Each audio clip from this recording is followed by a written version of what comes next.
Olá, meu nome é Marla. Essa é a 27ª aula de Histologia Especial e hoje vamos terminar o sistema endócrino. Vamos ver um pouco da comparada desse sistema. Começando por aquela organização mais simples do sistema endócrino, nos outros animais também existe o sistema endócrino difuso.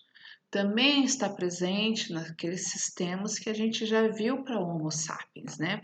Respiratório, digestório, principalmente nesses dois, né? Urinário. Aqui então a gente só está vendo isso em peixes. São células que têm afinidade pela prata, então quando faz a coloração fica com prata, fica assim, ó, células mais evidentes, mais escuras.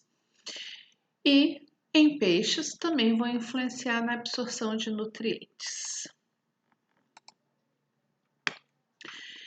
E ilhotas pancreáticas, que seria um segundo nível de organização, quando você tem células endócrinas agrupadas. Então, a gente viu ilhota pancreática em humanos, também tem nos outros vertebrados, né?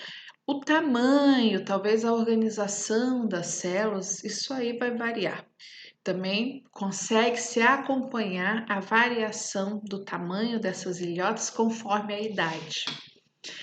Bom, em peixes tem o mesmo tipos celulares que em humanos. A localização que é diferente. A parte endócrina encontra-se restrito, numa região subhepática, esplênica ou coledocística. E a quantidade dos tipos celulares vai variar conforme a época do ano. As células alfa aumentam no inverno e diminuem na primavera e verão. A gente já viu isso também em outro sistema, né? Existe uma variação sazonal dos tecidos.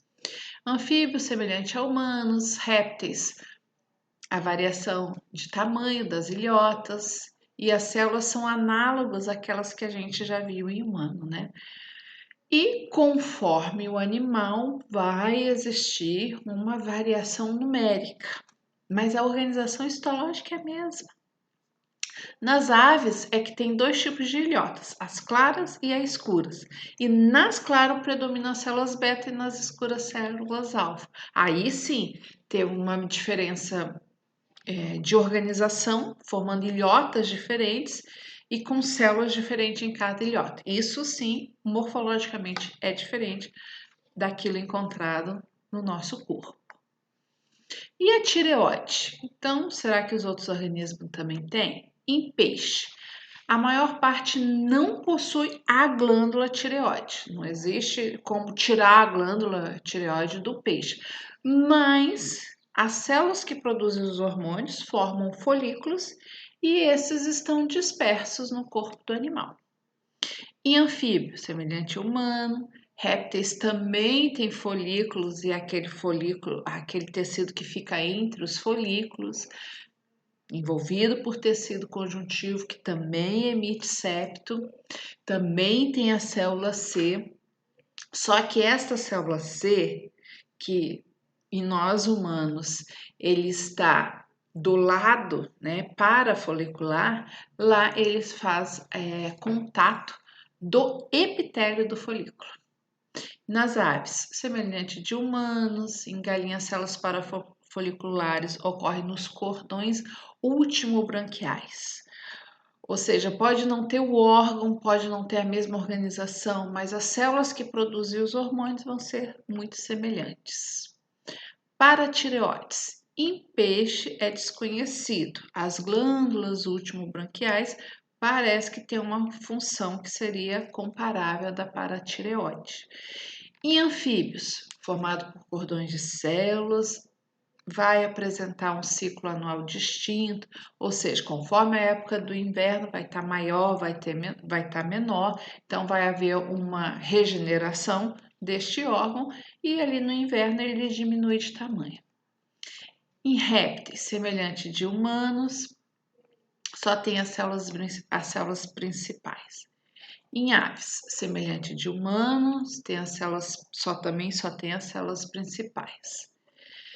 E existe um tecido paratireoidiano acessório no timo.